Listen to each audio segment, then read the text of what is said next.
Hallelujah. Hallelujah. ઈશ્વર પિતાનો આપણે આભાર માનીએ, કારણ કે આપણા ઈશ્વર જીવે છે અને આપણને જીવતા રાખે છે, માટે આપણે એમની સ્તુતિ કરીએ.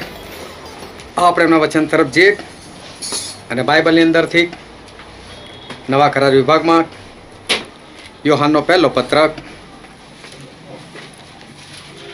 પહેલો યોહાન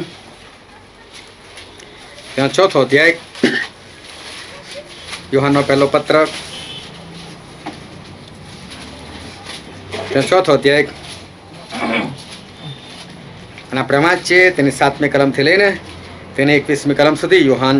પહેલો યોહાન 4થો અધ્યાય 7 થી 21. પણ સર્વનો અંત નહીં. પામ્યો. આપણે એકબીજા પર પ્રેમ રાખીએ, કેમ કે પ્રેમ દેવથી છે, અને જે પ્રેમ કરે છે તે દરેક દેવથી જન્મેલો છે અને દેવને ઓળખે છે. જે પ્રેમ કરતો નથી તે દેવને ઓળખતો નથી, કેમ કે દેવ પ્રેમ છે. દેવે પોતાના એકના એક પુત્રને જગતમાં મોકલ્યો કે આપણે તેનાથી જીવીએ. એ પરથી આપણા પર દેવનો પ્રેમ પ્રગટ થયો. આપણે દેવ પર પ્રેમ રાખ્યો એમાં પ્રેમ નહીં, પણ તેણે આપણા પર પ્રેમ રાખ્યો અને પોતાના પુત્રને આપણા પાપનું પ્રાયશ્ચિત થવા માટે મોકલ્યો, એમાં પ્રેમ છે. વહાલાઓ, જો દેવે આપણા પર એવો પ્રેમ રાખ્યો તો આપણે પણ એકબીજા પર પ્રેમ રાખવો જોઈએ. કોઈએ દેવને કદી જોયો નથી. જો આપણે એકબીજા પર પ્રેમ રાખીએ તો દેવ આપણામાં રહે છે ને તેનો પ્રેમ આપણામાં સંપૂર્ણ થયેલો છે. આપણે તેનામાં રહીએ છીએ ને તે આપણામાં રહે છે. તે પરથી આપણે જાણીએ છીએ કે તેણે પોતાના પવિત્ર આત્માનું દાન આપણને આપ્યું છે. એમ જોયું છે ને સાક્ષી પૂરીએ છીએ કે પિતાએ પુત્રને જગતનો તારનાર થવા મોકલ્યો છે. ઈસુ દેવનો પુત્ર છે એવું જે કોઈ કબૂલ કરે છે તેનામાં દેવ રહે છે તથા તે દેવમાં રહે છે. દેવનો જે પ્રેમ આપણા પ્રત્યે છે તે આપણે જાણીએ છીએ અને આપણે તે પર વિશ્વાસ કર્યો છે. દેવ પ્રેમ છે અને જે પ્રેમમાં રહે છે તે દેવમાં ને દેવ તેનામાં રહે છે. તેથી આપણામાં પ્રેમ સંપૂર્ણ થવો છે કે ન્યાયકાળે આપણને હિંમત રહે, કેમ કે જેવો તે છે તેવા આપણે આ જગતમાં છીએ. પ્રેમમાં ભય નથી, પણ પૂરો પ્રેમ ભયને દૂર કરે છે, કેમ કે ભયમાં શિક્ષા છે અને જે ભયભીત છે તે પ્રેમમાં સંપૂર્ણ થયેલો નથી. આપણે પ્રેમ રાખીએ છીએ કેમ કે પ્રથમ તેણે આપણા પર પ્રેમ રાખ્યો. જો કોઈ કહે કે હું દેવ પર પ્રેમ રાખું છું પણ તે પોતાના ભાઈ પર દ્વેષ રાખે છે તો તે જૂઠો છે, કેમ કે પોતાનો ભાઈ જેને તેણે જોયો છે તેના પર જો તે પ્રેમ રાખતો નથી તો દેવ જેને તેણે જોયો નથી તેના પર તે પ્રેમ રાખી શકતો નથી. જે દેવ પર પ્રેમ રાખે છે તેણે પોતાના ભાઈ ઉપર પણ પ્રેમ રાખવો જોઈએ. એવી આજ્ઞા તેના તરફથી આપણને મળી છે. ઈશ્વર પિતાનું વાંચેલું વચન આપણા માટે પુષ્કળ આશીર્વાદિત છે. ઈશ્વર પિતાનું વચન સત્ય છે અને બાઇબલનું વચન એવું કહે છે કે તમે સત્ય જાણશો અને સત્ય તમને મુક્ત કરશે. આજે ફરી એકવાર ખૂબ ધ્યાનથી દરેકના વચન સાંભળે કે જેથી કરીને એને ગ્રહણ કરી શકે અને વિશેષ કરીને એ પ્રમાણે ચાલી શકે. જ્યારે પણ બાઇબલ વંચાતું હોય ત્યારે દરેક જણ પોતાના બાઇબલની અંદર ધ્યાન રાખો કે કઈ જગ્યાએ વંચાય છે, શું વંચાય છે અને એ પ્રમાણે છે કે નહીં એનું ધ્યાન રાખો. અને આજુબાજુ ફાંફા ના મારો, પરંતુ જે વચન વંચાય છે એની અંદર ખાસ ધ્યાન રાખીએ, કારણ કે ઈશ્વર પિતાનું જે વચન છે એ વચનથી ઈશ્વર હંમેશા એ આપણી સાથે એ વાત કરે છે.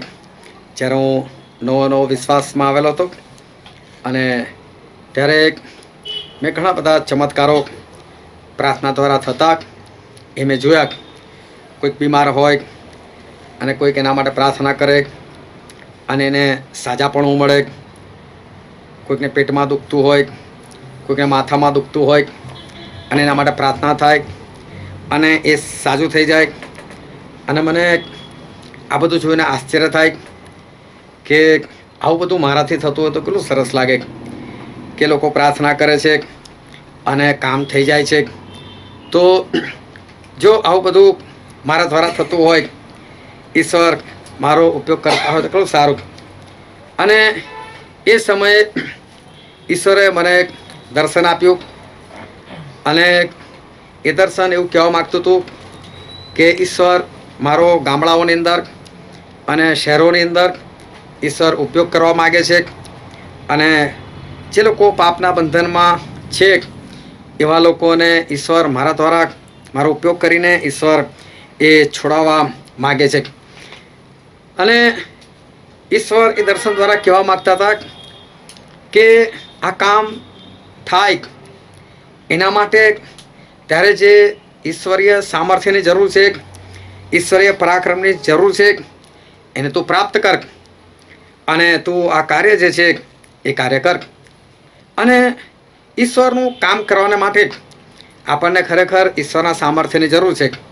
ઈશ્વરનું કામ કરવાના માટે આપણને ઈશ્વરના પરાક્રમની એ જરૂર છે. કારણ કે પ્રભુ ઈસુ ખ્રિસ્તે ઘણા બધા શિષ્યો ઠરાવેલા હતા, પરંતુ માથીની સુવાર્તા 10મો અધ્યાય અને તેની પહેલી કલમમાં લખેલું છે કે પ્રભુ ઈસુએ પોતાના 12 શિષ્યોને બોલાવ્યા અને તે લોકોને અધિકાર આપ્યો કે એઓ દરેક પ્રકારના દુષ્ટાત્માને હાંકી કાઢે અને દરેક પ્રકારની બીમારીઓને દૂર કરી નાખે. પ્રભુ ઈસુએ એ લોકોને એવો અધિકાર આપ્યો. આ જરૂરી છે. જો આ ના હોય તો માણસ ઈશ્વરનું કામ ના કરી શકે. એણે માતાઓનું સાજા નથી કરવાના, એણે ફક્ત ભૂતો નથી કાઢવાના, એણે ખાલી આ જ કામ નથી કરવાનું. કામ તો એનું છે એક આત્મા જીતવાનું, કામ તો એનું છે કે નાશમાં જતા આત્માને બચાવવાનું. પરંતુ એ કામ કરવા માટે ઈશ્વરીય અધિકાર, ઈશ્વરીય સામર્થ્ય એની જરૂર છે. અને એ જો ના હોય તો માણસ જે છે એ આ કામ જે છે એ કરી શકતો નથી. એટલે પ્રભુ ઈસુએ પોતાના 12 શિષ્યોને અધિકાર આપ્યો દરેક પ્રકારના દુષ્ટાત્માઓને હાંકી કાઢવાના માટે અને દરેક પ્રકારની જે બીમારીઓ છે એને દૂર કરવાનો અધિકાર એ પ્રભુ ઈસુએ આપ્યો. ત્યાં પછી લુક 10માં વાંચીએ તો એની પહેલી કલમમાં પણ લખ્યું છે કે પ્રભુ ઈસુએ પોતાના 70 શિષ્યોને પણ તૈયાર કર્યા એ જ રીતે. અને જ્યાં જ્યાં પોતે જવાના હતા ત્યાં એ બધા લોકોને બબ્બે કરીને પ્રભુ ઈસુ ખ્રિસ્તે એ મોકલ્યા. આ બહુ જરૂરી છે. જો માંદાઓ સાજા થતા નથી, જો ભૂતો નીકળતા નથી, તો સુવાર્તા અધૂરી રહી જાય છે. જો આપણા દ્વારા આ કામ ના થાય, આપણી પાસે શક્તિ ના હોય, આપણી પાસે સામર્થ્ય ના હોય, તો ઈશ્વરનું કામ, ઈશ્વરની સુવાર્તા એ અટકી જાય અને આપણે કામ જે છે એ પૂરું ના કરી શકીએ. કારણ કે આપણે બૂમો પાડે પ્રભુ શું આમ કરે, પ્રભુ શું તેમ કરે છે, અને આપણને કોઈ કે ભાઈ તમે પ્રાર્થના કરો, ના થાય તો ભાઈ પ્રોબ્લેમ થઈ જાય કે આવું કેમ, કે તમે બોલો છો એ પ્રમાણે તો કામ થતું નથી, તો પછી કરવાનું શું. એટલે આ બધી બાબતો જે છે એ બહુ જરૂરી છે કે આપણા દ્વારા માદાઓ સાજા થતા હોવા જોઈએ, આપણા દ્વારા ભૂતો નીકળતા હોવા જોઈએ. જો પ્રભુનું કામ કરવું છે તો પ્રભુના કામ કરવાના માટે આ બાબત જે છે એ જરૂરી છે. અને એટલે પહેલા કરંથીમાં લખવામાં આવેલું છે, કરંથીને પહેલો પત્ર તેનો 12મો અધ્યાય અને તેની 8, 9 અને 10 કલમ. કેમ કે કોઈને આત્માથી જ્ઞાનની વાતો આપવામાં આવેલી છે, કોઈને એ જ આત્માથી વિદ્યાની વાત, કોઈને એ જ આત્મા વડે વિશ્વાસ, કોઈને એ જ આત્મા વડે સાજા કરવાના કૃપાદાન, કોઈને ચમત્કાર કરવાનું દાન, કોઈને પ્રબોધ, કોઈને આત્માની પરીક્ષા કરવાનું, કોઈને ભિન્ન ભિન્ન ભાષાઓ અને કોઈને ભાષાંતર કરવાનું દાન આપવામાં આવેલું છે. અહીંયા બાઇબલમાં લખેલું છે કે પવિત્ર આત્મા દ્વારા અલગ અલગ કૃપાદાનો જે છે એ લોકોને વહેંચવામાં આવે છે અને પવિત્ર આત્મા અલગ અલગ કૃપાદાનોથી એ લોકોને એ ભરે છે. કોઈ પણ કૃપાદાન અર્થ વગરનું નથી. અને આ જે કૃપાદાનો લખેલા છે એમાંનું કોઈ પણ એ વ્યર્થ નથી. અહીં લખેલું છે કે જ્ઞાન, વિદ્યા, જો માણસ પાસે આ ના હોય, માણસ બાઇબલના વચન ના સમજતું હોય તો પછી એ બીજાને કઈ રીતે સમજાવે, જો પોતે જ ના સમજતું હોય તો. એટલે આ કૃપાદાન જે છે એ બહુ જરૂરી છે કે જેનાથી આપણે આ બાઇબલ જે છે એ બીજાને આપણે સમજાવી શકીએ. ઘણી વખત એવું થાય છે કે લોકો પ્રશ્ન પૂછતા હોય છે. ઘણી વખત એવું થાય કે કોઈક વચન શીખવાડ્યું, કોઈક બાઇબલ સ્ટડી આપી અને પછી સામેવાળાને પૂછવામાં આવે કે ભાઈ તમને કોઈ પ્રશ્ન હોય તો કહો. હવે સામેવાળો બાઇબલ સ્ટડીને બાજુ ઉપર રાખીને કોઈ ત્રીજો જ પ્રશ્ન કરી દે. હવે માણસ તૈયાર કરીને ગયો હોય કે મારે આજે આટલું શીખવાડવાનું છે અને પેલો બીજી જગ્યાએથી સવાલ કરી નાખે તો એ સમય એવું કારણ કે ના ભાઈ મેં તો આટલું જ તૈયાર કરેલું, એટલે મને પેલો જવાબ નથી ખબર. એટલે જ્ઞાન અને વિદ્યા જોઈએ આપણી પાસે, આ ઈશ્વરનું કૃપાદાન જોઈએ કે જેથી કરીને જ્યારે આપણે બાઇબલ કોઈકને શીખવાડી રહ્યા છે અને કોઈક આપણને સવાલ કરે છે તો આપણે એ સમયે એને સંતોષકારક જવાબ આપી શકીએ. ઘણી વખત જાણવાના માટે નહીં પણ ઘણી વખત લોકો ગૂંચવવાના માટે પણ પ્રશ્નો કરતા હોય, તો ત્યારે પણ આપણી પાસે જવાબ જે છે એ હોવા જોઈએ. એ પ્રભુ ઈસુ ખ્રિસ્તની પાસે એક માણસ આવીને કહેતો હતો કે ઉપદેશક કે છે અનંત જીવન પામવા માટે હું શું કરું કે છે. તો પ્રભુ એને કીધું તું બધી આજ્ઞાઓ પાળ કે છે. તો એ તો પાછો કહે છે હું તો બધી આજ્ઞા પાડું છું. હકીકતમાં નહોતો પાડતો, પણ એ કહે હું તો બધી આજ્ઞા પાડું છું. તો પછી શું જવાબ આપવાનો? એટલે પ્રભુ ઈસુ ખ્રિસ્ત એને આજ્ઞા સમજાવીને દેખાડશે કે જા ભાઈ તારે મિલકત છે બધી વેચી નાખ, જે બી રોકડા આવે એ બધા ગરીબોને આપી દે, પછી મારી પાછળ ચાલ. એટલે કહેવા માંગતા હતા કે ભાઈ તારી અંદર લોભ છે, પણ પ્રભુ સીધું સીધું બોલતા હતા તો કે આ તો બધું પાડું છું કે. તો એ સમયે આપણને એ સમજ હોવી જોઈએ, એ જ્ઞાન હોવું જોઈએ, એ વિદ્યા હોવી જોઈએ કે આપણે એ બાઇબલનું વચન એના હૃદયની અંદર ઉતારી શકીએ, એને સમજાવી શકીએ. એક બીજા માણસે પણ આવો પ્રશ્ન કરેલો કે પ્રભુ કહે છે અનંત જીવન પામવા માટે હું શું કરું કે પ્રભુ કે તું તો પોતે જ જ્ઞાની છે, તું તો લોકોને શીખવાડે છે, તો પછી તને નથી ખબર? બોલ કે છે પહેલી આજ્ઞા શું છે કે છે. અને એ માણસ જે છે એને ખબર હતી કે અનંત જીવન પામવા માટે મારે શું કરવું, અને કે છે કે દેવ પર પ્રેમ રાખો, અને કે બીજી એવી જ આજ્ઞા છે કે પોતાના પડોશી પર પ્રેમ કરો. તો પ્રભુ કે હા એવું કર કે છે. તો ફરી પ્રશ્ન કરે છે કે પડોશી કોણ કે છે, મારો પડોશી કોણ? અને ત્યાં પ્રભુ ઈસુ ખ્રિસ્તે એક દ્રષ્ટાંત કહી દીધું. અચાનક દ્રષ્ટાંત આપણને ખબર પડી જોઈએ કે મારે સામેવાળાને ગળે વાત ઉતારવાની છે, મારે એને સમજાવવાનું છે. તો આપણી પાસે જ્ઞાન અને વિદ્યા જે છે એ જોઈએ. અને પ્રભુ ઈસુ ખ્રિસ્તે એ માણસને સમજાયું કે પડોશી એટલે કોણ. અને પ્રભુ ઈસુ ખ્રિસ્તે એના ગળાની અંદર એ વાત જે છે એ ઉતારી. ઘણા લોકો પ્રભુ ઈસુ ખ્રિસ્તે ખોટી રીતે પ્રશ્ન કરતા હતા કે અમારે આ કર આપવો જોઈએ કે નહીં આપવો જોઈએ, ટેક્સ આપવો જોઈએ કે નહીં આપવો જોઈએ. ત્યાં પણ પ્રભુ ઈસુએ સરસ જ્ઞાન અને વિદ્યાથી એમણે વાત કરી કે ભાઈ મને એક સિક્કો દેખાડો. અને પછી પૂછ્યું કે આની પર જે ફોટો છાપેલો છે કોનો છે? તો કઈ સરનો છે કે. તો પછી કહે છે જે કઈ સરનું છે કઈ સરને આપી દો, દેવનું છે દેવને આપી દો. એટલે પ્રભુ ઈસુ ખ્રિસ્ત એ જ્ઞાન અને વિદ્યાથી એ ઉત્તર આપે છે. તો એની આપણને પુષ્કળ જરૂર છે. આ દાન જે છે એ આપણી પાસે હોવું જોઈએ. ફરી એક કૃપાદાનો જે વાંચ્યા ત્યાં લખેલું છે કે એ જ આત્માથી વિશ્વાસ. તો વિશ્વાસ જે છે તો ખ્રિસ્તી જીવનો પાયો જ છે. એ તો જોઈએ જ જોઈએ આપણને. એ વિશ્વાસ વગર જો આપણો જ વિશ્વાસ ના હોય તો પછી સામે આપણે પ્રાર્થના કઈ રીતે કરાવવાની? મારી સાથે બે હતા, અને એકવાર અમે બે કોઈક જગ્યાએ પ્રાર્થના માટે ગયા અને સામે કોઈક સમસ્યા હતી, બીમારી હતી. એટલે આ ભાઈ એકવાર તો હોશમાં ને હોશમાં જોશમાં જોશમાં કહી નાખ્યું પ્રભુ આમ કરે છે, પ્રભુ તેમ કરે છે. પેલા આપણે કીધું સારું તો પ્રાર્થના કરવાનું કે. અને પેલા હમણાં તો ફાડે ચલો ઊભા થઈ જાઓ, હાથ ઊંચા કરી નાખો, માથા પર હાથ મૂક્યો ને પ્રાર્થના કરાવી દીધી. પ્રાર્થના કરતાં કરતાં ગભરાઈ ગયા, નહીં થયું તો એટલે ચાલો પ્રાર્થના મને હાથ મારો. મને કહો તો હું કરા દઈને પ્રાર્થના કે છે. વિશ્વાસ જોઈએ, વિશ્વાસ હોવો જોઈએ. એ તો પાયો છે, અને એના વગર તો આપણું આગળ કશું કામ જે છે એ તો થવાનું જ નથી. પછી લખેલું છે કે સાજા કરવાનો કૃપાદાન, ચમત્કારો આ આપણી પાસે હોય એ બહુ જ જરૂરી છે. કારણ કે એક વખત પાઉલ પ્રેરિત જે છે એ કોઈ જગ્યાએ ઉપદેશ કરતા હતા લુસ્ત્રા નામના જગ્યા પર. અને ત્યાં આગળ જન્મથી લંગડો માણસ હતો, અને એવો ત્યાં બેઠેલો હતો. અને છે ને પાઉલ સામે જોયા કરે છે. આપણે વાંચીએ તો સરસ મજા આવશે. પ્રેરિતોના કૃત્યો તેનો 14મો અધ્યાય અને વાંચો 8મી કલમથી. લુસ્ત્રામાં એક પાંગળો માણસ બેઠેલો હતો, તે જન્મથી લંગડો હતો અને કદી ચાલ્યો ન હતો. તે પાઉલને બોલતો સાંભળતો હતો, અને પાઉલે તેની તરફ એકી નજરે જોઈ રહીને તથા તેને સાજો થવાનો વિશ્વાસ છે એ જાણીને. બાઇબલ એવું કહે છે કે પાઉલ પણ જોવે છે, પેલો પણ પાઉલને જુએ છે.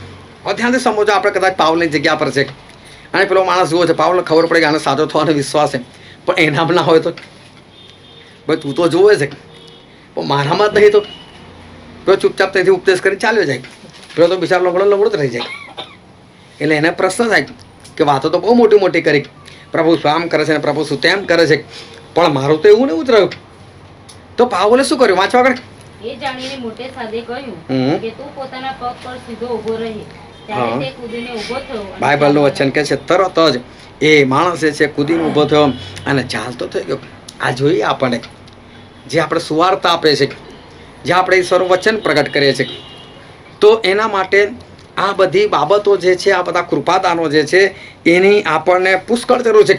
પછી આગળ કૃપાદાનોમાં લખેલું છે કે પ્રબોધ, કોઈને જ આત્માથી પ્રબોધ આપવામાં આવે છે. પ્રબોધ એટલે કે એક રીતે કહીએ તો ઈશ્વરનું વચન, અને બીજો એનો અર્થ થાય છે કે ભવિષ્યવાણી. આ ભવિષ્યવાણીનું એક કૃપાદાન, એ ભવિષ્યવાણીને કૃપાદાનની ખરેખર પુષ્કળ જરૂર છે. તમારા જીવનમાં ઈશ્વર આવતીકાલે શું કરવા માગે છે, કે તમારા જીવનમાં ઈશ્વર આવતા 10 દિવસમાં શું કરવા માગે છે, કે કદાચ તમારા માટે શેતાને શું યોજના બનાવેલી છે, તો એ ભવિષ્યવાણી દ્વારા ઈશ્વર એ દેખાડી આપે છે કે કોઈકના જીવનની અંદર કેવી ઘટના બનવાની છે, શેતાને એના માટે શું યોજના બનાવેલી છે. કદાચ શેતાને કોઈના માટે યોજના બનાવી કે આનો એક્સિડન્ટ કરી નાખીશ અને આને હું પતાવી દઉં, અને ઈશ્વર એમના સેવક દ્વારા કહી દે, જેમાં હાબ રાજાને કહી દીધેલું હતું, જો તું લડવા જઈશ તો તું મરીશ. શેતાને યોજના બનાવી નાખેલી હતી કે ના પ્રભુ તો કોમાં મોળામાં ઘૂસીને જુઠ્ઠું બોલું અને આને પતાવડાવી દઉં. પણ પ્રભુએ કેવડાવી દીધું. એ માનવીની વસ્તુ અલગ છે, પણ બહુ જરૂરી છે આ ભવિષ્યવાણીનું દાન જે છે એ આપણી પાસે હોય, અને જેના દ્વારા ઈશ્વર આપણા દ્વારા એ ભવિષ્યવાણી કરે અને લોકોના જીવન બચી જાય. શેતાની કંઈ ખરાબ યોજના હોય તો એ ખબર પડી જાય, માણસ બચી જાય, કે પછી ઈશ્વરની કોઈ સરસ યોજના છે એ જાણીને માણસ વધારે દ્રઢ થાય, મજબૂત થાય. એકવાર જ્યારે નવો વિશ્વાસમાં હતો ત્યારે એક ભાઈને એક સેવકે કીધું કે આવનાર 3 મહિનાની અંદર તારું જીવનમાં ઉથલ પાથલ થઈ જશે.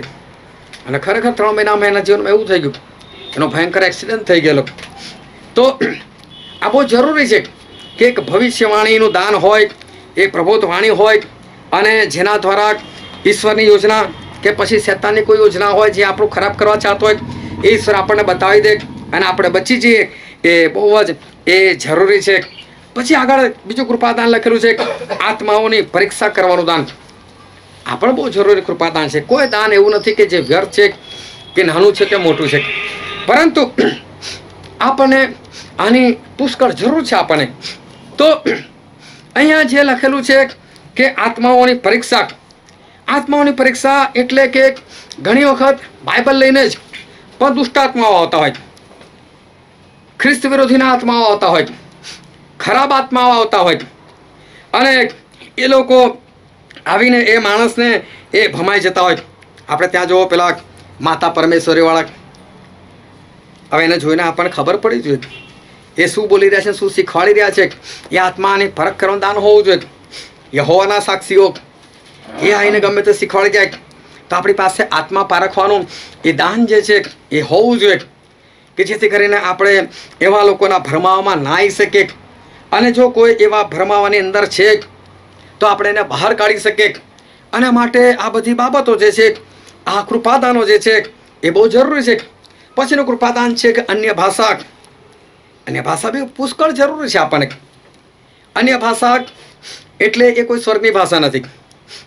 અન્ય ભાષા જે છે એ કોઈ ઈશ્વરીય એટલે કે ફક્ત ઈશ્વર જ જાણે છે એવી કોઈ ભાષા નથી. અન્ય ભાષા એટલે કે તમે જેટલી ભાષા જાણો છો એ સિવાયની જે તમે નથી જાણતા એવી ભાષા. એ પૃથ્વી પરની જ કોઈની હોય ભાષા, પરંતુ તમે જાણતા નથી, પરંતુ તમે એ ભાષા અચાનક જ બોલવા લાગો.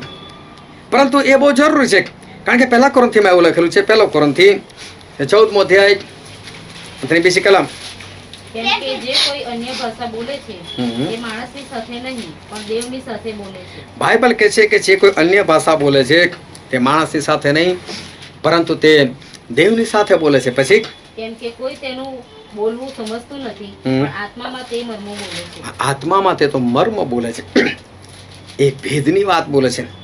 એટલે અન્ય ભાષા કેટલી જરૂરી છે.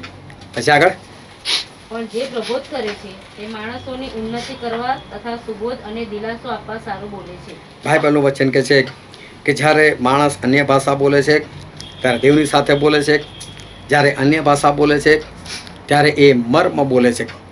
અને માટે આ અન્ય ભાષા બી જે છે એ પણ બહુ જરૂરી છે.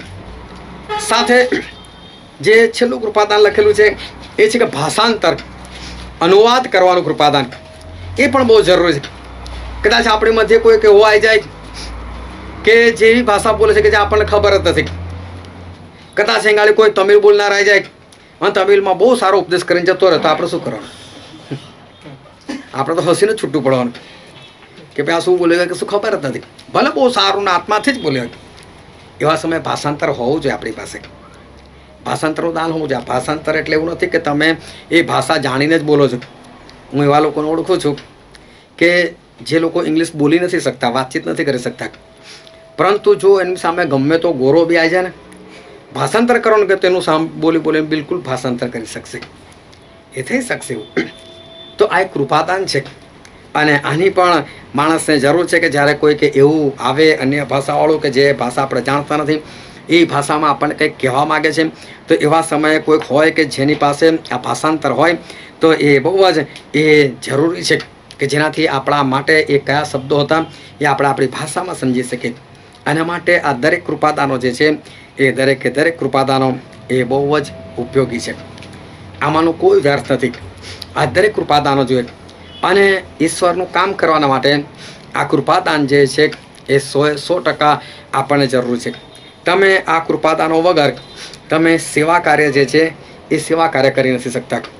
મારી સેવા શરૂ થઈ એનું કારણ કે હું કદી મેં એવું વિચાર્યું નહોતું કે હું સેવક બનીશ, કે હું કદી ઉપદેશ કરીશ, આવું મેં કદી વિચાર્યું નહોતું.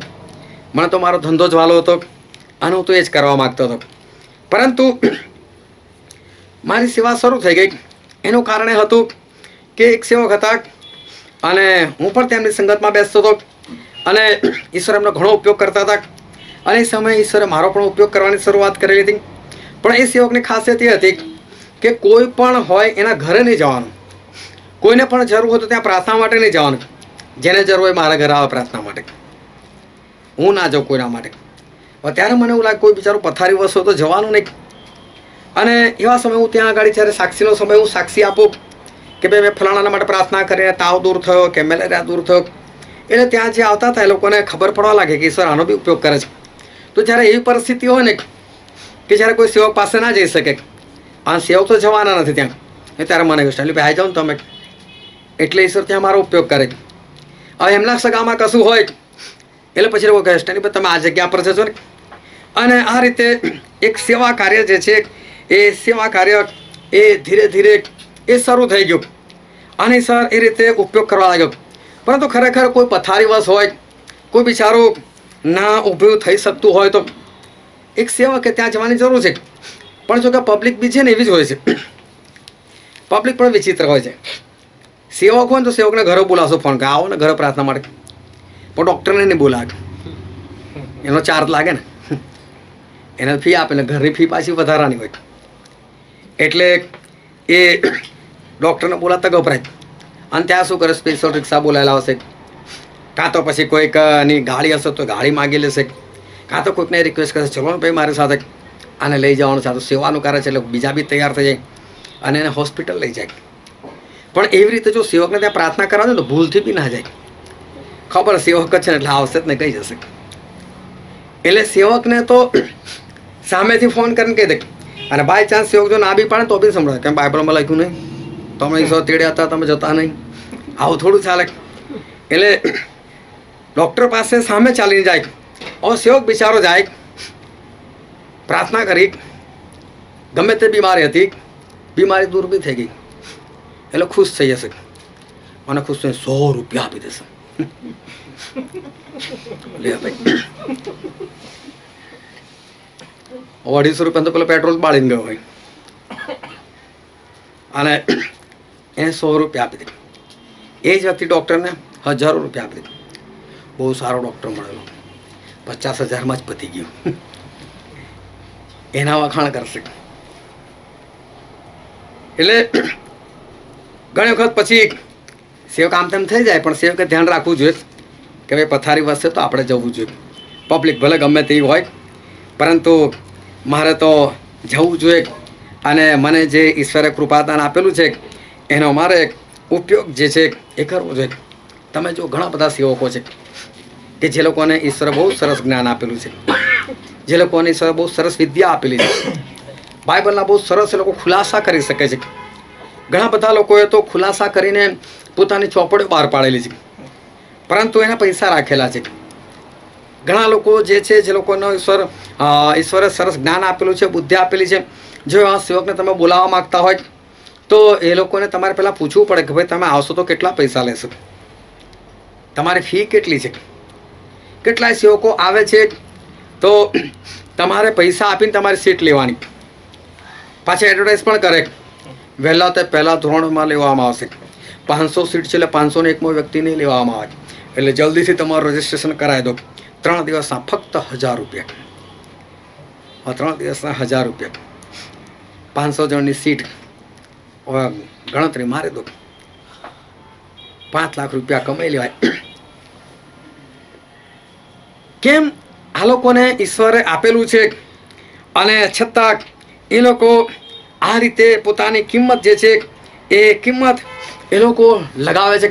હમણાં જ 2020 સાલની અંદર સપ્ટેમ્બર મહિનાની અંદર એક સેવકે તો ઓનલાઈન ટીચિંગ શરૂ કર્યું અને ઓનલાઈનના 500 રૂપિયા લીધા.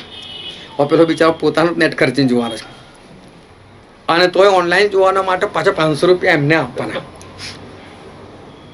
એમણે એકવાર એવું કીધેલું કે હું પૈસા તો ખાલી છે ને, મારે ત્યાં તમે લોકો આવો ને કે છે એટલે જે ગાદલા ભાડેથી લાવું છું ને એક એનું જ ભાડું તો અમારી પાસેથી લઉં છું, બાકી હું કોઈ કમાવા માટે નથી કરતો. પરંતુ હમણાં તો નહીં ગાદલું આપવાનું, નેટ પર પેલો એના ઘરે બેસીને જોવાનો છે, એનું નેટ વપરાવાનું છે. તો બી એમણે 500 રૂપિયા જે છે એ 500 રૂપિયા તો એમણે એ ફી રાખી. હવે મને એ નથી સમજ પડતી કે જ્યારે દેવે લોકોને જ્ઞાન આપ્યું હશે, જ્યારે દેવે લોકોને વિદ્યા આપી હશે, ત્યાં શું પ્રભુએ લોકોની પાસે ફી લીધી હશે? શું પ્રભુએ એવું કીધું હશે કે મને આટલા પૈસા આપો પછી તને હું આપું અને પછી તું તારી રીતે કેશ કરજે? આવું નથી. ઈશ્વર તો મફત આપ્યું છે અને ઈશ્વર કદી પણ કોઈની પાસેથી એ પૈસા લેતા નથી. ઘણા બધા સેવકો છે કે જે લોકોની પાસે સાજા કરવાના કૃપાદાન છે, જે લોકોની પાસે ચમત્કાર છે, પરંતુ આપણે એને બોલાવી શકતા નથી. બોલાવો તો તમારે સૌથી પહેલાં એમને પૂછવું પડે કે ભાઈ તમારો ખર્ચો કેટલો, તમારી ફી કેટલી, અને એ લોકોની ફી લાખો રૂપિયામાં હોય છે, હજારોની વાત નથી, લાખો રૂપિયાની અંદર એ લોકોની એ ફી હોય છે. કેમ આ બધા લોકો જે છે એ આવું કરે છે?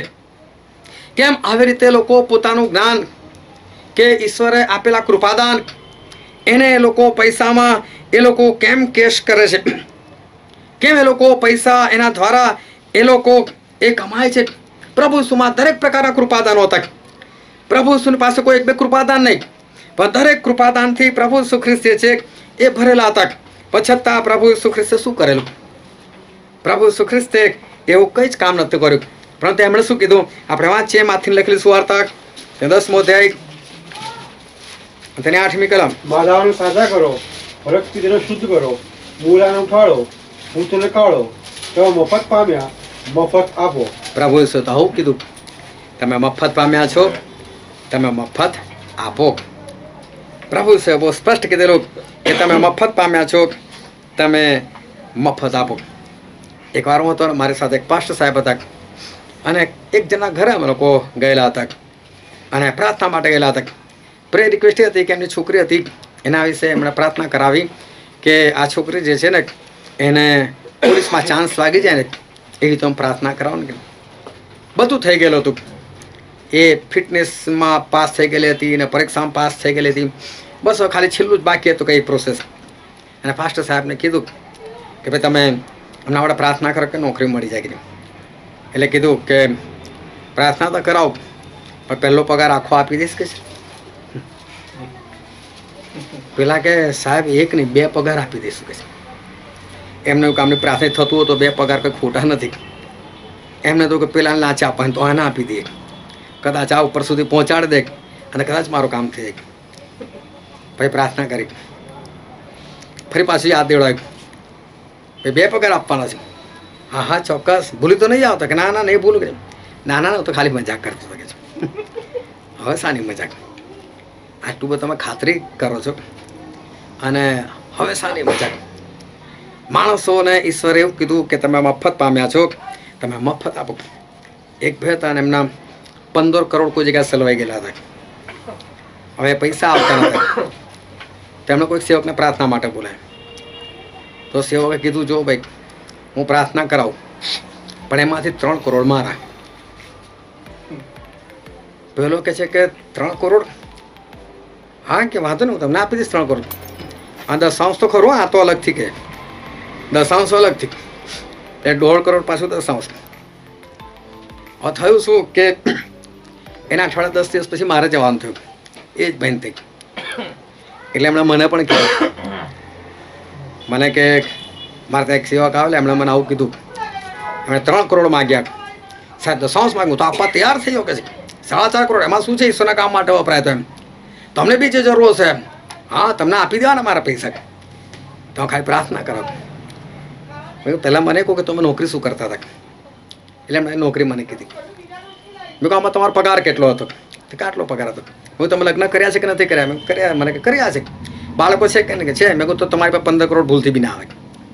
તમે લાયા કઈ થી પહેલાં મને કહો. મેં સાચું કહું 2 નંબરના હતા. મેં કહ્યું 1 રૂપિયો પાછો નહીં આવે, પ્રભુ નહીં આપે. વાત ખલાસ કરો, મારે લેવાની વાત હતું પણ તમને 1 રૂપિયો પાછો નહીં મળવાનો. એ ગયા, તમે લોકોનું કરી નાખ્યું, લોકોએ તમારું કરી નાખ્યું, વાત ખલાસ. જેવાની સાથે એવું થઈ ગયું. મેં કહું પ્રભુ સેવક મૂર્ખો હતો. જો એની પ્રાર્થનાથી સર 15 કરોડ અપાતો પ્રભુને એવું ના કે પ્રભુએ 15 કરોડ સુધી મારા ઘરમાં જ નાખી દો, પાછળ એ તમને આપવા તમે 4.5 કરોડ આપો. મૂર્ખો કહેવાય. મેં કીધું જો એનું ઈશ્વર સામે એટલું બધું ચાલતું હોય. પણ મેં એમને એવું સ્પષ્ટ કહી દીધું કે તમને આ પૈસા નહીં મળવા લાગે. અને આજે આ વાતને 2 વર્ષ થઈ ગયા, હવે સુધી કોઈ પૈસા મળ્યા નથી. અને ભાઈ આશાએ છોડી દીધી કે હવે નહીં મળે પૈસા. કારણ કે પ્રભુ આવા કામ કરે છે કે તો કોઈ ગુંડાને પૈસા ભાઈ મારા પૈસા કઢાયા. ગુંડા જેવા કામ થોડા જ પ્રભુના. પ્રભુના આવા બધા કામ જે છે એ પ્રભુના એ કામ નથી. પણ પેલો ભાઈ કદાચ એને જાણ નથી તો એણે કદાચ પૂછવું જોઈએ. કદાચ નથી પૂછી શકતો તો ખાલી એણે એટલું કહેવું છે કે ભાઈ ચલો કોઈ વાંધો નહીં, ઈશ્વર અપાવશે તો ઠીક છે. પરંતુ એ તો સામેથી પૈસા માગે છે. કદાચ ઈશ્વર આપણી પ્રાર્થના સાંભળે છે તો એનો મતલબ એ નથી. પરંતુ પ્રભુ સુતા આપણને કીધું તમે મફત પામ્યા અને મફત આપો. અને એવું પ્રભુ સુખ્રિસ્ત એટલા માટે કીધું કારણ કે એમણે પોતે પણ મફત જ એમણે કામ કરેલું હતું. પ્રભુ શું જો દાન મળતું હતું, કેટલા લોકો આપતા હતા ને કેટલું આપતા હતા એમ નથી ખબર. પણ દાનની થેલી હતી ને યહૂદા ઇસ્કરિયોત રાખતો હતો. અને યહૂદા ઇસ્કરિયોત એમાં ચોરી પણ લેતો હતો. એટલે દાન તો આવતું હતું. પણ સાથે મને એટલું બી ખબર છે કે 5000 લોકો જમા થયેલા ને તારે ખવડાવવા માટે પૈસા નહોતા. એટલે જમાના પ્રમાણે આવું જ કામ લોકો કરતા હતા પ્રભુ ઈસુની પાસે. એ દાન કદાચ આપતા હશે તો પણ બહુ લિમિટમાં, કે માંડ એ કામ જે છે પ્રભુ ઈસુનું ચાલી શકે એવા પૈસા, બહુ ઓછા પૈસા. પરંતુ પ્રભુ ઈસુ ખ્રિસ્તે તો કીધેલું હતું કે મફત પામ્યા મફત આપો. લાજરસ મરી ગયો, કોઈ પ્રભુ ઈસુ નહોતા બોલાય. પણ પ્રભુ ઈસુ સામેથી ગયેલા અને પ્રભુ ઈસુ જેને લાજરસને જીવતો કરી દીધો. કોઈ માંગણી નથી કરી, કશું નથી કીધું. આજે બાય ચાન્સ કોઈને ઈશ્વર આવું કહી દે તો તું જે બી મરેલા માટે પ્રાર્થના કરે જીવતો થઈ જ જશે. તો આઈ ના બને લોકોને જેના ઘરમાં મરણ થાય ને જેનો ઊભો થઈ જાય. તો ખાલી વીમાની પોલિસી લીધા એટલા જ ના પાડે ભાઈ રહેવા દીધું, અમારે પોલિસી પકાવવાની છે. બાકી લોકો તો હાથ કાઢે ભાઈ લાય ને ભાઈ જીવતો થાય. તો માણસ જે છે એ પૈસા કેશ કરે છે, પરંતુ પ્રભુ તો વિધવાનો મરેલો દીકરો, એ લોકોને તો ખબર બી નથી. પ્રભુ છે જાણ્યો તો વિધવાના દીકરાને એમણે તો સાજો કરી દીધો, જીવતો કરી દીધો એને. સમરૂની સ્ત્રી બિલકુલ વ્યભિચારી, પ્રભુ શ્રીકૃષ્ણના માટે રોકાયા, એની સાથે વાત કરી, કોઈ પૈસાની લાલચ નહીં, કંઈ જ નહીં. અને સ્ત્રી સાથે વાત કરીને એ સ્ત્રીને પ્રભુ સુખ્રિસ્તે એ તો બચાવી લીધી. આ બધાની પાસે પ્રભુ સુખ્રિસ્ત સામેથી જતા હતા, કોઈ પૈસાની આશા નહીં, કશું નહીં. એ મફત કામ કરતા હતા. અને એનું કારણ શું હતું? કેમ પ્રભુ શું મફત કામ કરતા હતા? અને એનું કારણ બહુ મોટું હતું. અને બાઇબલની અંદર આપણે વાંચીએ યોહાનની લખેલી સુવાર્તા 3 અધ્યાય અને 16મી કલમ. કેમ કે દેવે જગત પર એટલી બધી પ્રીતિ કરી કે તેણે પોતાનો એકાકી જનિત દીકરો આપ્યો. એ સારું કે જે કોઈ તેના પર વિશ્વાસ કરે તેનો નાશ ન થાય પણ તે અનંત જીવન પામે. બાઇબલ કહે છે કેમ કે દેવે જગત પર એટલી બધી પ્રીતિ કરી કે તેમણે પોતાનો એકાકી જનિત દીકરો આપેલો કે પ્રભુ ઈસુ ખ્રિસ્ત. એ પ્રભુ ઈસુ ફક્ત મરવાને માટે આવેલા, તમારા અને મારા માટે જીવ આપવાના માટે આવેલા. પ્રભુ ઈસુ ખ્રિસ્ત ફક્ત આપણા માટે મૃત્યુ જ પામવા આવેલા. અને મૃત્યુ શાના માટે? તો કે એમના મૃત્યુથી આપણને જીવન મળે, એના માટે પ્રભુ ઈસુ ખ્રિસ્ત આવેલા.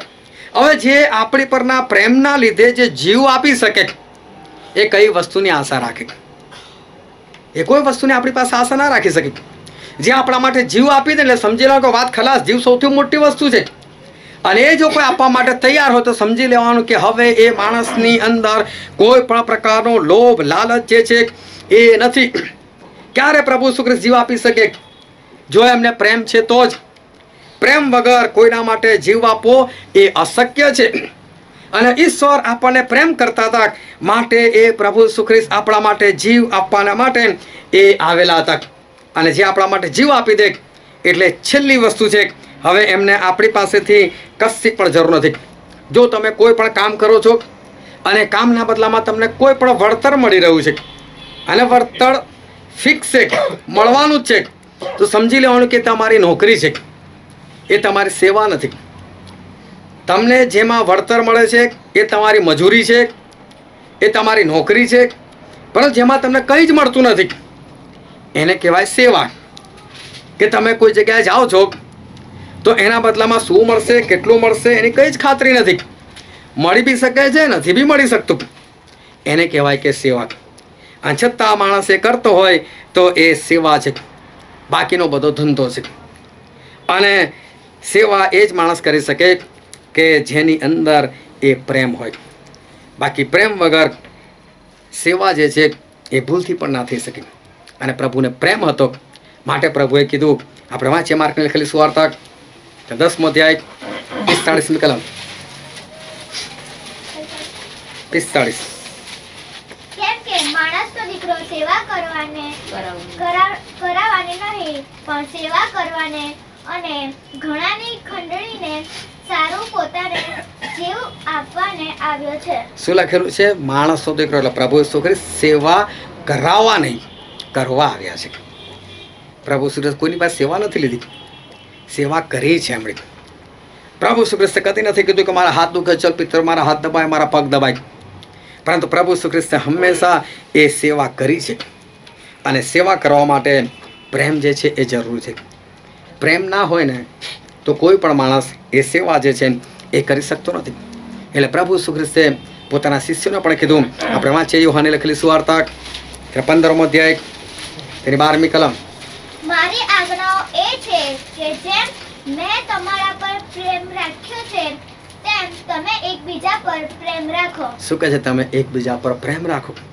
આ પ્રભુ ઈસુ ખ્રિસ્તની આજ્ઞા છે. આજે જ્યારે આપણે વાંચીએ છીએ ત્યારે ઈશ્વર આજે આપણને કહી રહ્યા છે.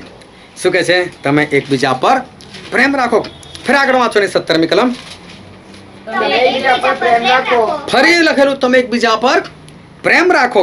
અને માટે હું તમને એ આજ્ઞાઓ આપું છું. હા, પ્રભુ ઈસુ ખ્રિસ્ત ફરીને એકવાર કહે છે કે તમે એકબીજા પર પ્રેમ રાખો. ફરી 13મા અધ્યાયની અંદર લખેલું છે, યોહાનની લખેલી સુવાર્તા 13મો અધ્યાય 35મી કલમ. જો તમે એકબીજા પર પ્રેમ રાખો તો તેથી સર્વ માણસો જાણશે કે તમે મારા શિષ્ય છો. કેટલું સરસ. આપણે શિષ્ય ક્યારે? કે જ્યારે આપણે એકબીજાને પ્રેમ કરતા હોય ત્યારે. પ્રભુ ઈસુએ પ્રેમ કર્યો, પ્રેમના કારણે જીવ આપ્યો. પ્રભુ ઈસુ ખ્રિસ્ત પ્રેમ કરતા હતા માટે સેવા કરી શક્યા. એ જ પ્રભુ ઈસુ આપણા માટે પણ એ જ કહે છે કે તમે એકબીજાને પ્રેમ કરો. અને જો આપણે એકબીજાને પ્રેમ કરીએ છીએ તો જ ખબર પડશે કે આપણે પ્રભુ ઈસુ ખ્રિસ્તના શિષ્યો છે. ફરી 17મા અધ્યાયમાં લખેલું 17મો અધ્યાય યોહાન 17 અને 22મી કલમ. જેવા આપણે એક છીએ તેવા તેઓ પણ એક થાય એ માટે જે મહિમા તે મને આપ્યો છે તે મેં તેઓને આપ્યો છે. જેવા આપણે એક છે તેવા તેઓ એક થાય. પણ એકતા એમને એમ થોડી આવે પ્રેમ વગર. નફરત હોય તો એકતા થોડી આવે. પ્રેમ હોય તો એકતા આવે. પ્રેમ ના હોય તો એકતા ના આવી શકે. પ્રેમ હોય તો જ આપણે એકબીજાની સાથે હળીમળીને રહી શકીએ. પ્રેમ ના હોય તો આપણે રહી શકતા નથી. આ બધી જગ્યા પર આવી તો ઘણી બધી કલમો છે, પણ દરેક જગ્યા પર ઈશ્વર આપણને એક જ બાબત શીખવાડે છે અને એ છે પ્રેમ. અને આખા બાઇબલનો જો તમે નિચોડ લાવો તો એમાં ઈશ્વરનો આપણી પ્રત્યેનો પ્રેમ છે. એટલે જ પ્રભુ ઈસુને પૂછવામાં આવ્યું કે સૌથી મોટી આજ્ઞા કઈ, સૌથી પહેલી આજ્ઞા કઈ? ત્યાં પ્રભુ ઈસુ પ્રેમ જ શીખવાડ્યો કે તારા ખરા હૃદયથી દેવને પ્રેમ કર અને જેવો પોતા પર તેવો પડોશી પર પ્રેમ કર. આ સૌથી પહેલી અને સૌથી મોટી આજ્ઞા છે. એને સૌથી પહેલી કેમ કીધી? કારણ કે કોઈ પણ જગ્યાએ આજ્ઞા ગણી નથી આપી, અને જે જગ્યા ગણીને આપી છે 10 આજ્ઞાઓ એમાં પ્રેમની વાત જ નથી કરી.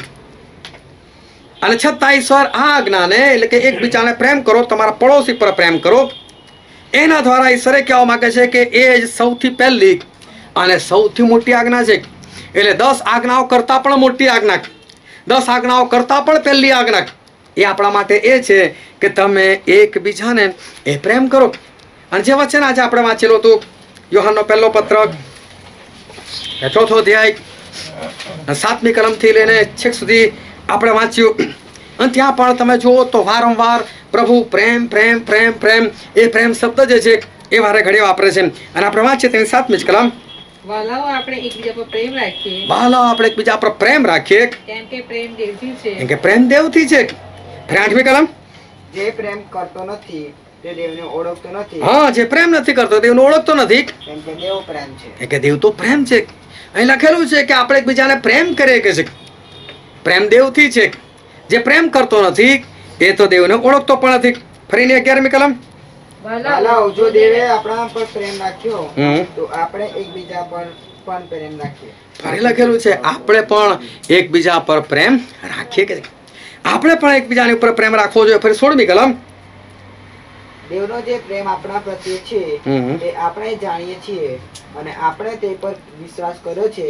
દેવ પ્રેમ છે અને જે પ્રેમમાં રહે છે તે દેવમાં ને દેવ તેનામાં રહે છે. જે પ્રેમમાં રહે છે તેનામાં દેવ રહે છે અને પોતે પણ દેવમાં રહે છે. પ્રેમ જ સર્વસ્વ છે એવું બાઇબલ કહેવા માંગે છે. આગળ 20 અને 21મી કલમ, જો કોઈ કહે છે કે હું દેવ પર પ્રેમ રાખું છું પણ તે પોતાના ભાઈ પર દ્વેષ રાખે છે તો તે જૂઠો છે. કેમ કે પોતાનો ભાઈ જેને તેણે જોયો છે તેના પર જો તે પ્રેમ રાખતો નથી તો દેવ જેને તેણે જોયો નથી તેના પર તે પ્રેમ રાખી શકતો નથી. કેટલું સ્પષ્ટ લખેલું છે. જો કોઈ માણસ એવું કહે કે હું દેવને પ્રેમ કરું છું પરંતુ એ પોતાના ભાઈ પર દ્વેષ કરે છે તો જુઠ્ઠી વસ્તુ છે કે એ દેવ પર પ્રેમ કરે છે. આ જે વચન વાંચ્યું ત્યાં બધી જગ્યાએ ઈશ્વર પ્રેમ અને પ્રેમ જ કરવાનું એ આપણને શીખવાડે છે. પ્રેમ બહુ મહત્વપૂર્ણ છે. પ્રેમ હોય તો જ આપણે બીજાના માટે મરી શકીશું. પ્રેમ હોય તો જ માણસ સેવા કરી શકે. પરંતુ આપણે શરૂઆતમાં જોઈ ગયા કે જો તમારે આત્મા જીતવો છે, જો તમારે સેવા કરવી છે તો તમારી પાસે શું હોવા જોઈએ? કૃપાદાન હોવા જોઈએ. પણ કૃપાદાન હોય પણ પ્રેમ ના હોય તો તમે તમારા કૃપાદાનનો ઉપયોગ કરી શકતા નથી. પ્રેમ વગર કૃપાદાન જે છે એ નિષ્ફળ છે. કારણ કે 1 કોરિન્થીમાં લખેલું છે, 1 કોરિન્થી 13મો અધ્યાય અને વાંચો તો 1લી જ કલમ, જો કે હું માણસોની તથા દૂતોની પણ ભાષાઓ બોલું, તમારામાં પ્રીતિ ન હોય તો રણકારો કરનાર પિત્તળ કે ઝંકાર કરનાર ઝાંઝના જેવો હું થયો છું. બાઇબલ કહે છે કે મારી પાસે અન્ય ભાષાઓ હોય પરંતુ મારી અંદર પ્રેમ ના હોય કે છે તો કે છે હું પિત્તળ જેવો છું જે ખાલી રણકાર કરે છે. પછી આગળ બીજી કલમ, જો જો કે મને પ્રબોધ કરવાનું દાન હોય જો મારી પાસે ભવિષ્યવાણીનું દાન હોય, હું ભવિષ્યવાણી કરતો હોઉં, અને હું સર્વ મર્મો તથા હા. સર્વ વિદ્યા જાણતો હોઉં, હા, મારી પાસે બાઇબલના મર્મ હોય, મારી પાસેની વિદ્યાઓ હોય, અને જો હું પર્વતોને પણ ખસેડી શકું એવો મને પૂરો વિશ્વાસ હોય, અને મારામાં વિશ્વાસનું પણ કૃપાદાન હોય, હું પહાડોને પણ ખસેડી નાખતો હોઉં, પણ મારામાં પ્રીતિ ન હોય પણ મારામાં પ્રીતિ ના હોય તો હું કઈ નથી. તો હું કઈ નથી. એ કે આ બધા કૃપાદાનો છે પણ તમે જશો કોની પાસે કહેવાને માટે? કે તમારી અંદર પ્રેમ જ નથી. તો તમને તો છોન મરતો કાલ મરતો હોય તો આજ મારે ભલે નર્કમાં જતો મારે શું? એ છેલ્લે દિવસે હું એને સ્વર્ગમાંથી જોઈ લઈશ. કેટલાય લોકો આજે એવું વિચારે છે. તમે જોજો પેલા વાંદરાને, વાંદરો આવ્યો હોય તો વાંદરાને જોજો. અને જો તમે એની સામે જો કોઈ ચેન ચાળા કરશો ને એટલે શું કરે તમારી સામે? દાંત ત્યાં કાઢે, એનો ગુસ્સો પ્રગટ કરે. અને કેટલાય લોકો એવા છે ને જે લોકો આવું વિચારે છે સ્વર્ગમાં જઈને પેલા નર્કમાં દાંત્યા કરીશ. પછી તો થોડું જતું રહેવાય સ્વર્ગમાં. એવું વિચારનારા કઈ સ્વર્ગમાં ના જાય. મેં કેટલાય લોકોને જોયા છે. તું તો નર્કમાં જઈશ જોશે એટલે શું કહેવા માંગે છે? તું આટલી નફરત કરીને તું સ્વર્ગમાં જઈશ એમ? ઘણા લોકો છેલ્લા દિવસ જોઈ લેશું જો ને હજુ તારે શું જોવું છે? એ તારે સ્વર્ગમાં જવું છે તો પણ તારે જોવું છે પાછું. તો તારે જોયે જ લેવું છે. તું સ્વર્ગમાં શું જવાનું હતું? એટલે બાઇબલ એવું કહે છે કે તમારી પાસે કૃપાદાનો છે, પણ જો તમારી પાસે પ્રેમ નહીં હોય તમે વાપરશો કોના માટે? કોઈ બીમાર પડેલું છે, તમારી પાસે કૃપાદાન છે કે તમે એના માટે પ્રાર્થના કરશો બધું સારું થઈ જશે. તમને વિશ્વાસ પણ છે કે હું પ્રાર્થના કરું એટલે વાત ખલાસ થઈ જ જશે, પણ તમે એને કરો છો જ નફરત. તો તમે જવાના તે પ્રાર્થના કરવા જવાના, એ કૃપાદાન તમારું પડ્યું રહેશે, પડ્યું ઘસે ને ખલાસ થઈ જશે, પણ કૃપાદાન ઉપયોગમાં નહીં આવે. તમારી પાસે વિદ્યા છે, જ્ઞાન છે, તમે બાઇબલની સમજ છે. કોઈ બિચારો એવો છે કે જેને બાઇબલનું ખરું સત્ય નથી ખબર, અને તમે મનમાં હોય છે કઈ ને તો આવો ને પછી દેખાડું છેલ્લે આ ખોટો ચાલતો, પણ તને સત્ય મળતું જ્યાં શીખવાડે ને, પણ પ્રેમ વગર શીખવાડવા જવાના નહીં. પ્રેમ વગર દરેક પ્રકારના કૃપાદાનો છે વ્યર્થ છે. તમે બધા કૃપાદાનોથી ભરપૂર થઈ જાઓ ને, પરંતુ જો તમારામાં પ્રેમ ના હોય તો એ કૃપાદાનોનો તમે ઉપયોગ ભૂલથી બી નહીં કરી શકો. આગળ 3જી કલમ. જો કે હું કંગાલોનું પોષણ કરવા સારું મારી સર્વ સંપત્તિ આપી દઉં, અને જો હું મારું શરીર અગ્નિને સોંપું પણ મારામાં પ્રીતિ ન હોય તો મને કશો લાભ નથી. હા, તમે ગમે એટલું દાન કરવાની ક્ષમતા ધરાવતા હોય, પણ જો તમારી અંદર પ્રેમ નથી તો તમે ભૂલથી બી આ નથી કરી શકવાના, ભૂલથી પણ નહીં. ઢગલો લોકો આવા હોય જે લોકો વાતો કરે, દશાંશ ગણે, બસ તમે પ્રાર્થના કરો મારું આટલું કામ થઈ જાય, અને પછી આટલો દશાંશ તને આપી દઉં, તમને ફલાણું આપી દઉં, તમને ઢીકણું આપી દઉં. પ્રેમ વગર માણસ કશું ના કરી શકે. એની પાસે જે છે એમાંથી જ ના આપતો હોય, 100 રૂપિયા કમાઈને એમાંથી 10 જો ના કાઢી શકતો હોય તો લાખમાં 10,000 નીકળવાના એના, ભૂલથી બી ના નીકળે. પ્રેમ વગર તમારા દરેક પ્રકારના કૃપાદાનો છે ને વ્યર્થ છે. પ્રેમ વગર તમે સેવા જ ના કરી શકો. એટલે ઈશ્વર કહેવા માગે છે કે પ્રેમ જે છે એ પ્રેમ એ સર્વમાં એ મુખ્ય છે. અને પછી લખેલું છે 1 કોરિન્થી 13મો અધ્યાય છેલ્લી કલમ. હવે વિશ્વાસ, આશા તથા પ્રીતિ એ ત્રણ ટકી રહે છે, પણ તેમાં પ્રીતિ શ્રેષ્ઠ છે. અહીંયા પણ પ્રીતિ શ્રેષ્ઠ છે, પ્રેમ શ્રેષ્ઠ. વિશ્વાસ અને આશા ખરું, પરંતુ શ્રેષ્ઠ શું છે? શ્રેષ્ઠ જે છે એ તો પ્રેમ છે. અને એટલે બાઇબલનું વચન એવું કહે છે, આપણે વાંચીએ પ્રેરિતોના કૃત્યો એનો 1લો અધ્યાય અને તેની 8મી કલમ. પણ પવિત્ર આત્મા તમારા પર આવશે ત્યારે તમે સામર્થ્ય પામશો. બાઇબલ શું કહે છે? પણ પવિત્ર આત્મા તમારા પર આવશે ત્યારે તમે સામર્થ્ય પામશો. કોઈ બીજું બી વાંચીએ તો આજકાલ પણ પવિત્ર આત્મા તમારા પર આવશે ત્યારે તમે સામર્થ્ય પામશો. પવિત્ર આત્મા આવશે ત્યારે તમે સામર્થ્ય પામશો. હજુ કોઈ ત્રીજું વાંચે. પણ પવિત્ર આત્મા તમારા પર આવશે ત્યારે તમે સામર્થ્ય પામશો. શું કહે છે? પણ પવિત્ર આત્મા તમારા પર આવશે ત્યારે તમે શું પામશો? શું પામશો? સામર્થ્ય. પવિત્ર આત્મા આવશે તો તમે શું પામશો? સામર્થ્ય. હવે બહુ ધ્યાન રાખજો. પ્રભુ ઈસુએ શિષ્યોને અધિકાર આપ્યો, જાઓ ભૂતો કાઢો, બીમારોને સાજા કરો, રક્તપિત્યાઓને કોડિયાઓને શુદ્ધ કરો. એ લોકોએ કામ કર્યું, એ લોકો આને રિપોર્ટ આપ્યો, બીજા 70 શિષ્યોને ઠરાવ્યા, એ લોકોને પણ કીધું, એ લોકો પણ ખુશ થતા. પ્રભુ એ લોકોને પૂછ્યું કે શું કર્યું તમે લોકોએ? તો કે પ્રભુ તારા નામથી તો એક આત્મા અમારા વશમાં થઈ ગયા, અમે તો આ કામ ને પેલું ચમત્કાર ને આ મરેલા ઉઠાડો, રક્તપિત્યાને શુદ્ધ કરો, ફલાણું ઢીકણું બધો રિપોર્ટ આપી દીધો. આ બધા કામ થઈ ગયા પછી પ્રભુ મૃત્યુ પામ્યા, 3જા દિવસ સજીવન થઈ ગયા, 40 દિવસ લોકોને દર્શન દીધું, અને 40મા દિવસ જ્યારે સ્વર્ગમાં જવાના હતા ત્યારે શિષ્યોને આ વાત કરી કે જ્યારે પવિત્ર આત્મા તમારા પર આવશે ત્યારે તમે સામર્થ્ય પામશો. તો અત્યાર સુધી આ લોકોએ કામ કર્યું, એમાં પવિત્ર આત્મા નતા? પવિત્ર આત્મા નતા. આ બધા કામમાં પવિત્ર આત્માની કોઈ જરૂર નથી, કારણ કે યોહાને લખેલી સુવાર્તામાં લખેલું છે તેનો 16મો અધ્યાય 16મી કલમ 16 અને 17. થોડી વાર પછી તમે મને જોશો નહીં, અને ફરી થોડી વાર પછી નહીં. તમે યોહાન 16:16 હા, 14 અને 16, 14 અને 16, 17. અને હું તે તમને મને વિનંતી કરીશ હા ને તે તમને બીજો સંબોધક તમારી પાસે સદા રહેવા માટે આપશે, હા, બીજો સંબોધક સદાને માટે, એટલે કે પવિત્ર આત્મા સદાને માટે આપશે, એટલે સત્યનો આત્મા, એટલે સત્યનો આત્મા. જેને જગત પામી શકતું નથી પામી શકતું તે, હમ કેમ કે તેને તે જોતું નથી હમ. અને તેને ઓળખતું નથી. હા, પણ તમે મને ઓળખો છો, તેને પણ તમે તેને ઓળખો હા, છો, પણ તમે તેને ઓળખો છો, કેમ કે તે તમારી સાથે કેમ કે તે એટલે પવિત્ર આત્મા તમારી સાથે રહે છે તમારી સાથે રહે છે, અને તમારામાં વાસો તમારામાં વાસો કરશે. અંદર નહોતા પવિત્ર આત્મા લોકોની સાથે હતા, હજુ સુધી નહોતા મળ્યા. હવે પવિત્ર આત્મા સાથે હોય આપણી, ધ્યાનથી સમજ, દેખાતા નથી.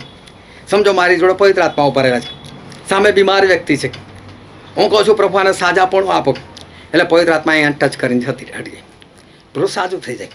પણ એ તો કોઈ ના દેખાય. જોરદાર, હા સ્ટેનલી બોલ્યો જોરદાર, પ્રાર્થના કરીને કામ થઈ ગયું. આ તો એણે નથી કર્યું, બાજુમાં જ છે પવિત્ર આત્મા. એનો સ્વભાવ તો બહુ ખરાબ છે. એ તો ઘરે જાઓ તો ખબર પડે, અડોશી પડોશી સાથે વાતો કરો તો ખબર પડે, પરંતુ પવિત્ર આત્મા સાથે છે એટલે કામ થયા કરે છે. પરંતુ પ્રભુએ તો હમણાં કીધું, 7 વર્ષ પછી, એના બી 40 દિવસ થઈ ગયા, ઉપર જઈ રહ્યા છે, ત્યારે કીધું કે પવિત્ર આત્મા તમારા પર આવશે ત્યારે તમે સામર્થ્ય પામશો. અત્યારે શું સામર્થ્ય નહોતું? સામર્થ્યનો અર્થ છે કે પ્રેમ. પવિત્ર આત્મા આવે ત્યારે તમે પ્રેમ કરી શકો. કારણ કે ગલાતી તેનો 5મો અધ્યાય અને 22 અને 23મી કલમ. પણ પવિત્ર આત્માનું ફળ પ્રેમ, આનંદ, શાંતિ, સહનશીલતા, માયાળુપણું, ભલાઈ, વિશ્વાસુપણું, નમ્રતા તથા સંયમ છે. બાઇબલનું વચન કહે છે આ પવિત્ર આત્માના ફળ છે. પણ ફરીને એકવાર વાંચો તો ને, પણ પવિત્ર આત્માનું ફળ, પણ પવિત્ર આત્માનું ફળ, પણ પવિત્ર આત્માનું ફળ. એક વચન, બહુ વચન નથી લખેલા છે 9 ફળ, પણ શું લખ્યું? પવિત્ર આત્માનું ફળ, એટલે એક વચન. અને એક વચન એટલે કહેવા માંગે છે કે એક જ ફળ પ્રેમ. બાકીના 8 ફળ જે છે ને પ્રેમની અંદર સમાયેલા. જો તમે ધ્યાનથી અભ્યાસ કરશો તો, તમે પ્રેમ હશો તો તમે સહન કરશો ને, પ્રેમ હશો તો ધીરજ રાખશો ને, પ્રેમ હશે તો તમે શાંતિ રાખશો ને, પ્રેમ હશે તો તમને આનંદ આવશે ને. બાકી એક માણસ તો કૂતરાની પૂંછડી કપાવવા નીકળી ગયો, તો કે અત્યાર સુધી આજે કેમ પૂંછડી કપાવો છો?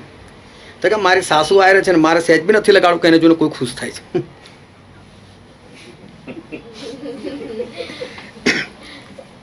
એ કૂતરું ખુશ છે ને પૂંછડી પટપટાક, પણ એ જ કાપી નાખ્યો સાસુને આ બી નહીં. એટલે પ્રેમ વસ્તુ અલગ છે. પવિત્ર આત્માનું ફળ. આનંદ ક્યારે થાય? સાસુ આવવાનો પ્રેમ હોય તો, ને તો આનંદ ના આવે. અને માટે બાકીના 8 ફળ જે છે ને પ્રેમની અંદર સમાયેલા છે. અને એ પ્રેમ એ જ સામર્થ્ય છે. એ પ્રેમ કરવાનું સામર્થ્ય એ દરેકને મળતું નથી. દરેકને પ્રેમ કરવાનું સામર્થ્ય મળતું નથી. એ પવિત્ર આત્મા હોય તો જ મળે. બાકી માણસ જે છે ને એ પ્રેમ ના કરે. હા, એને આકર્ષણ હોઈ શકે. કેમ લગ્ન પછી પેલા પતિ પત્ની બહુ બધો 6 મહિના વર્ષ એક જ થાળીમાં ખાય, પછી તો થાળી છૂટી જાય કે હોય ને.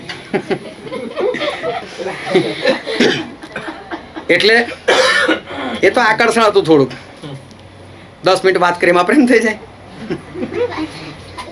પણ જો પગાર સારો છે, દેખાવ સારો છે, ઘર સારું છે, ચાલી જશે યાર ચલો. પછી 6 મહિના 8 મહિના બહુ સારું લાગે, વર્ષ બહુ સારું લાગે. પછી પાછું હતું તો ત્યાં એક થાળી હતી એટલે ખખડતી નથી, પછી 2 થાળી લાય થાય એટલે વાતો શરૂ થઈ જાય. પ્રેમ પવિત્ર આત્મા વગર શક્ય નથી. પવિત્ર આત્મા તમારી અંદર સાથે હશે ને તો પ્રેમ નહીં આવે. એ તો સાથે છે. અને પવિત્ર આત્માનું શું લખ્યું? ફળ. ફળ શાની પર લાગે? ઝાડ પર લાગે. તો જો પવિત્ર આત્માનું ફળ છે તો પવિત્ર આત્મા શું છે? ઝાડ છે. હવે તમે આંબો અહીં રોપો ને બાજુમાં કેરી થાય? એટલે ઝાડ અહીં બાજુમાં હોય તો ગાડી ફળ થોડું લાગે. એટલે પવિત્ર આત્માનું ઝાડ તમારી અંદર હોય ને તો જ ફળ આવે, બાકી ફળ નહીં આવે. અને માટે પ્રેમ જે છે એ સામર્થ્ય છે. અને એ પ્રેમ તમારામાં હોય ને તો પેલા કૃપાદાનો તમે ચલાવી શકશો કે એનો ઉપયોગ કરી શકશો. વગર પ્રેમે તમે એનો ઉપયોગ નહીં કરી શકશો. વગર પ્રેમે તમે એનો ધંધો કરી શકશો. હું આવીશ, બોલ કેટલા આપીશ? હું વચન આપવા માટે આવીશ, કેટલા આપીશ? તમને વિશ્વાસ ના હોય તો જેટલા બી મોટા મોટા સેવકો છે ને એનો ફોન નંબર તમને નેટ પરથી મળી જશે, ગૂગલ પરથી. હા, તમે એને ફોન કરી પૂછો, ભાઈ અમારા વડોદરામાં આ જગ્યા પર તમારી મિટિંગ કરી છે, તમારો ચાર્જીસ મને ખાલી કહી દો. બિલકુલ અચકાયા વગર તમને ચાર્જીસ કહેશે. અને જો કોઈ હજારો માગે તો મને કહેજો, જાઓ એનો ચાર્જ લાખોમાં હશે. એટલે તમે કૃપાદાનોનો ધંધો કરી શકો ખરા પવિત્ર આત્મા વગર, કેમ કે પ્રેમ નથી. પણ તમને પ્રેમ હોય તો, એ લોકોને પ્રેમ હોય તો હોતો હશે પૈસા, તમારા લોકો બચે એવી મારી ઈચ્છા ના હોય, હું બી આવીશ તમારે ત્યાં. અને જેને પ્રેમ ના હોય, હવે વિચાર કરો કે બે પ્રેમી હોય જે એકબીજાને પ્રેમ કરે છે, એ ભાઈ બહેન હોય, મા બાપ હોય, બાપ બેટો હોય, મા બેટી કોઈ પણ હોય, પણ બે પ્રેમી હોય એટલે કોઈ ગાળ રાખવાની જરૂર પડે? ગાળ કોણ રાખે? નફરત હોય તો જ ને. પેલો પૈસા લઈને આવ્યો તો બીક જ લાગે ને, ભાઈ પેલા જોડે રાખવા દે એટલે ગાળ રાખે. એને શું કહે છે? ના ના, હા બાઉન્સર. હા બાઉન્સર કહે છે. હા, કાળા કપડાવાળા બાઉન્સર. પ્રેમ હોય તો આ હોય, વિચાર કરો. પ્રેમ હોય તો હોય. તમે ઘરમાં બાઉન્સર રાખો? હા, એ સેવકો ઘરમાં બાઉન્સર રાખે, પણ બહાર કેમ રાખે? કારણ કે નથી પ્રેમ. એ લોકોને પૈસા લઈને આવ્યા છે, પૈસા લઈને લેવા માટે તો આવ્યા છે, એટલે એ લોકોની અંદર એ પ્રેમ ના હોય એટલે પેલા બાઉન્સર જે છે દેખાય. એટલે પ્રેમ વગર તમે કોઈ પણ પ્રકારનો કૃપાદાન છે ને એનો ઉપયોગ તમે નહીં કરી શકો, એનો ધંધો કરી શકો, પરંતુ પ્રેમ નહીં હોય તો તમે કૃપાદાનોને એ ભૂલથી બી એ વાપરી નહીં શકો. પરંતુ પ્રભુ ઈસુ ખ્રિસ્ત વારંવાર એક જ વસ્તુ કહે છે, તમે એકબીજાને પ્રેમ કરો, તમે એકબીજાને પ્રેમ કરો. પ્રભુ ઈસુ ખ્રિસ્ત જે વચન વાંચ્યું ત્યાં પણ આપણે ઘણી કલમો જોઈ. એની 7મી કલમ જોઈ, 8મી કલમ, ફરી એકવાર 7મી 8મી કલમ વાંચી લે. 1 યોહાન 4, 4થો અધ્યાય 7 અને 8. વાલાઓ, આપણે એકબીજા પર પ્રેમ રાખીએ, કેમ કે પ્રેમ દેવથી છે, અને જે પ્રેમ કરે છે તે દરેક દેવથી જન્મેલો છે અને દેવને ઓળખે છે. જે પ્રેમ કરતો નથી તે દેવને ઓળખતો નથી, કેમ કે દેવ પ્રેમ છે. અહીંયા પણ ઈશ્વર પ્રેમની જ વાત કરી કે તમારી અંદર પ્રેમ હોવો જોઈએ. ઈશ્વર આપણને પ્રેમ આપે છે. પવિત્ર આત્મા શાના માટે આપ્યા? પવિત્ર આત્મા પ્રેમ માટે જ આપ્યા છે, કે માણસ એકબીજાને પ્રેમ કરી શકે. અને માટે ઈશ્વર આપણી પાસે સૌથી મોટી જે આશા રાખે છે ને એ છે પ્રેમ. ઈશ્વરે માણસે શાના માટે બનાવ્યું? પ્રેમ માટે બનાવ્યું, કે માણસ એકબીજાની સાથે પ્રેમથી રહે. એટલે પ્રભુ શું પોતાના શિષ્યોને કીધું તમે પ્રેમથી રહો. પ્રભુ શું પ્રાર્થના કરી, હે બાપ, જેમ આપણે એક છે તેમાં એક થાય. કેમ? પ્રેમ હશે તો એક થશે. આના માટે આપણા જીવનની અંદર પ્રેમ જે છે એ ઈશ્વરનું સૌથી મોટું કાર્ય છે. અને પ્રભુ ઈસુએ પવિત્ર આત્મા એના માટે જ મોકલ્યા છે કે આપણા જીવનની અંદર એ પ્રેમ આવે. માણસનું સૌથી મોટું કાર્ય જે છે ને એ પ્રેમ છે. આપણે એકબીજાને પ્રેમ કરે ને એ સૌથી મોટું કાર્ય.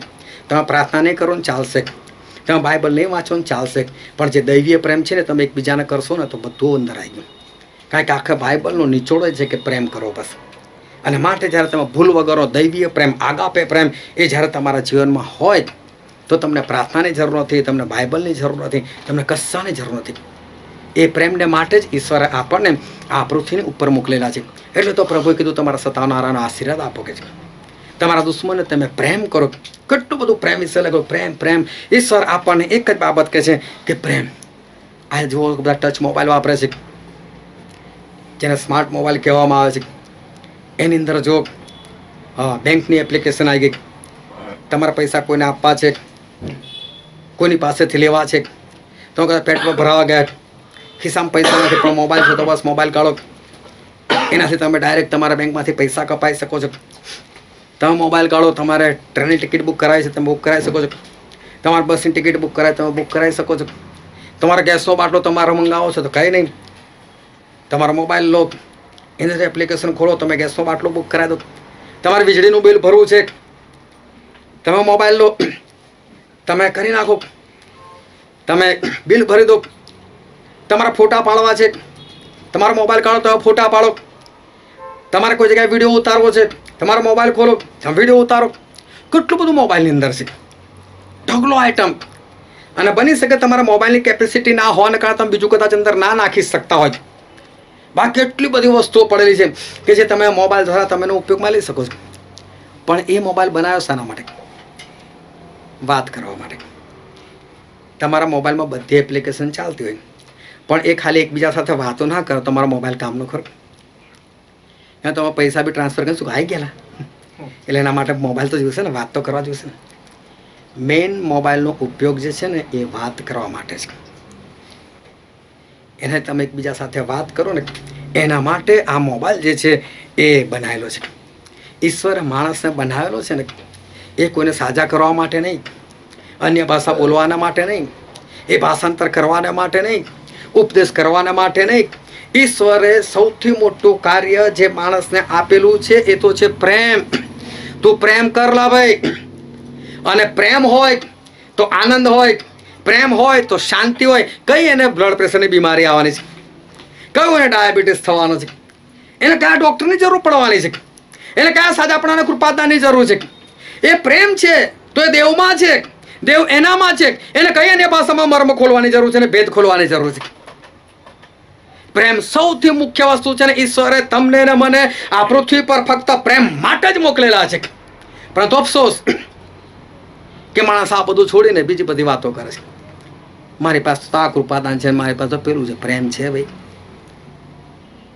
ઘરમાં પ્રેમ નથી ને, પતિ પત્નીમાં પ્રેમ નથી ને, મા બાપના બાળકોમાં પ્રેમ નથી ને, આપસમાં ભાઈ બહેનોમાં પ્રેમ નથી ને, અને પછી બીજું બધું હોય આપણી પાસે, પણ એ બધું તો પાછળની વસ્તુ છે. મેઇન તો ઈશ્વર તમને પ્રેમ માટે મોકલેલા છે. આ ટ્રેનની અંદર તો મુસાફરી કરો, આખી સુવાની સીટ આપે છે, સરસ એસી આપે છે. અત્યારે કોરોનાના માટે પેલા ધાબળા બંધ કર્યા, બાકી તમને તકિયો આપે, ચાદર આપે. ચાદર હોય તો ઓઢ્યું તો ચાદર બી મળે ને ધાબળો બી મળે. કેટલી બધી ફેસિલિટી. ઘણી ટ્રેનની અંદર તો ખાવાનું બી તમને મળે. એ સિવાય બી તમારે ખાલી ખાવાનું બુક કરાવી દેવાનું.